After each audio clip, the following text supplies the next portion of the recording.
He used to. This time he's getting hammered over new bombshell revelations, literally about bombshell revelations. Not only is he dishonest, he's not too bright. I smell it. And as we can see, my nose is pretty large. Even though I got allergies, I can still smell well enough. I know what I'm smelling when I'm smelling it. Stephen A. Smith and Jimmy Kimmel dealt Floyd Mayweather a vicious double hit on live television, igniting discussion, amusement, and a barrage of media headlines in one of the most talked about moments in the history of the intersection of sports and entertainment.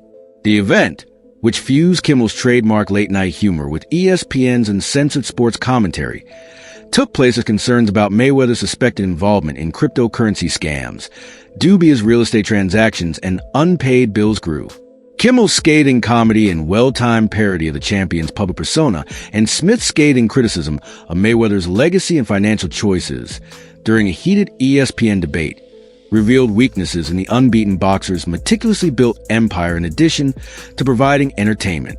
For this, or was this just... I guess it's something that they just made up. Something made up. Do you think they're going to paint over that when it goes as everyone seems to think it's going to go? I'm pretty sure. Yeah. You should buy that gym from him and knock it down with a wrecking ball. We can do that. That would be something you could do. We can do that. You could potentially make... How much money could you reasonably walk out of this fight with? 350 million. $350 million. Yes. Wow. I know you love money, right? I mean, it's cool. Floyd Mayweather's scrutiny was further heightened by Jimmy Kimmel's sharp and thought-provoking questions. Beneath his glitzy lifestyle and public image, serious financial issues started to emerge. Even the wealthiest people could become unstable due to careless spending, poor investments, and a lack of steady income, as financial analysts have often warned. These worries aren't just hypothetical in Mayweather's situation. They seem to be developing in actual time. Well, I bought myself on my contract for $750,000, and in just 3 fights, I made $750 million. So would you say that was maybe the biggest point in your career? Was because you had the talent, you had all of that. I think the best thing about my career was I'm my own boss, that I wanted to do what I wanted to do.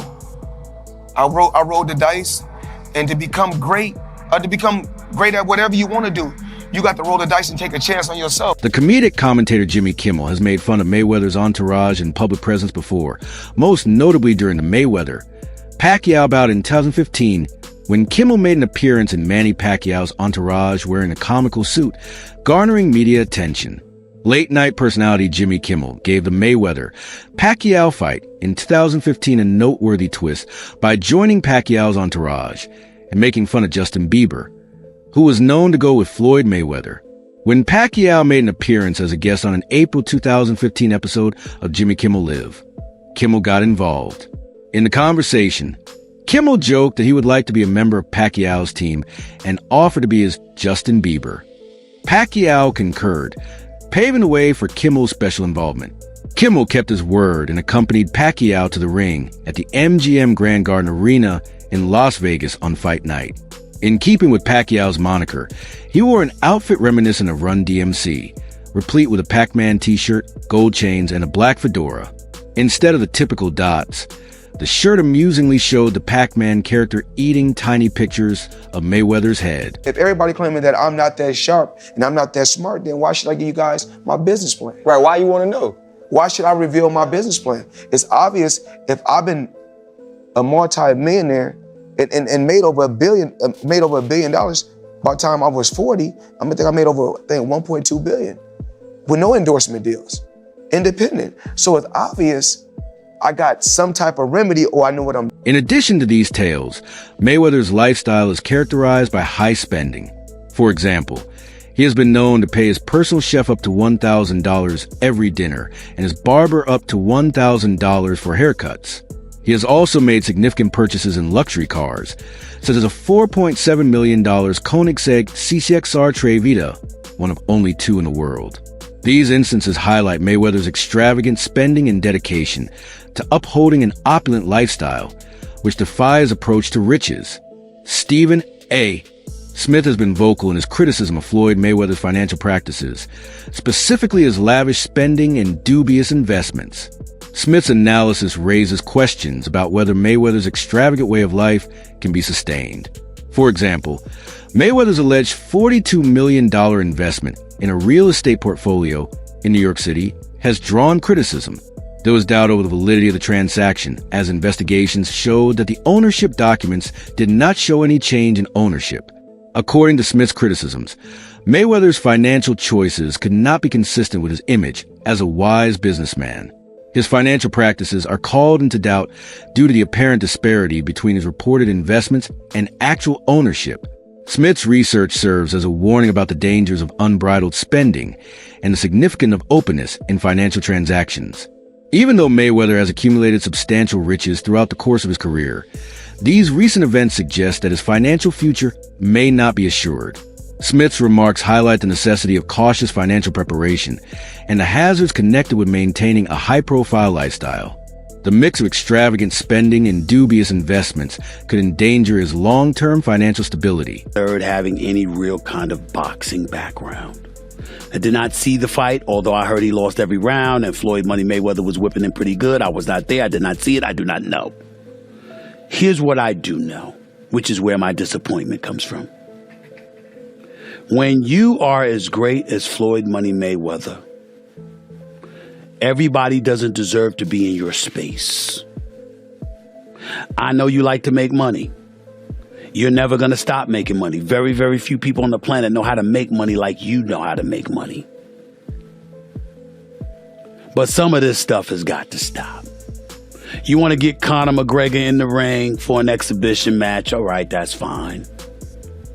You know, Conor sold that. It was great marketing.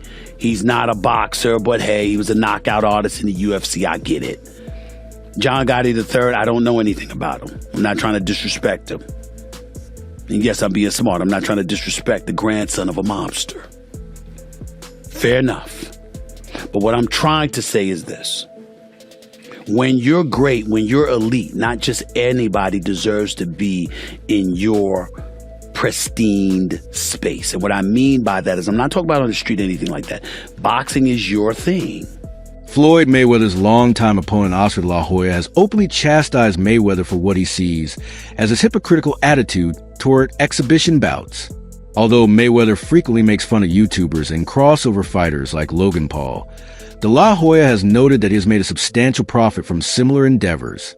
Mayweather seems to go against his own principles by calling people simply influencers while competing against social media celebrities in exhibition bouts. De la Hoya didn't hold back in a scathing interview, denouncing Mayweather as a fraud and a scammer for his behavior.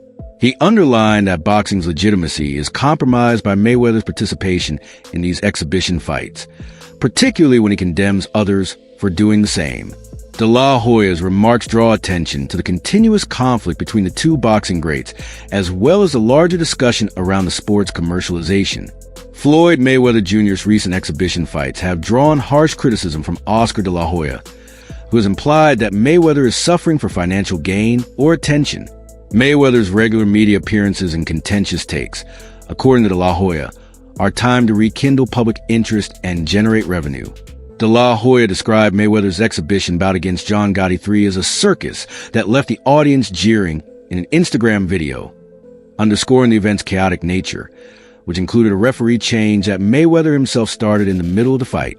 Mayweather should stop taking part in these shows, de la Hoya said, saying, "Stop embarrassing yourself with these exhibitions." However, Mayweather has justified his involvement in exhibition bouts, claiming that by doing so, he is generating riches and establishing a legacy of wealth for future generations. He insists that these bouts are a respectable source of revenue and a method for him to stay active in the boxing community. Quickly, 10 seconds. What's going on with Floyd, Canelo, Instagram? What's up with all that stuff? Yeah, no, I mean, obviously, you know, he tried to steal somewhat of Canelo's thunder. He couldn't help himself. He had to crawl under his rock out of his rock and make some noise. And but look, he's retired. I mean, either he's hurting for attention or he's hurting for money. And you know, we strongly feel that, look, Canelo's the man right now. He's the highest paid athlete in the world, and then we move on and we go forward and we continue with our business. Do you think Mayweather's exhibition bouts are a wise business decision, or do they take away from the history of boxing? Post your thoughts in the comments section below.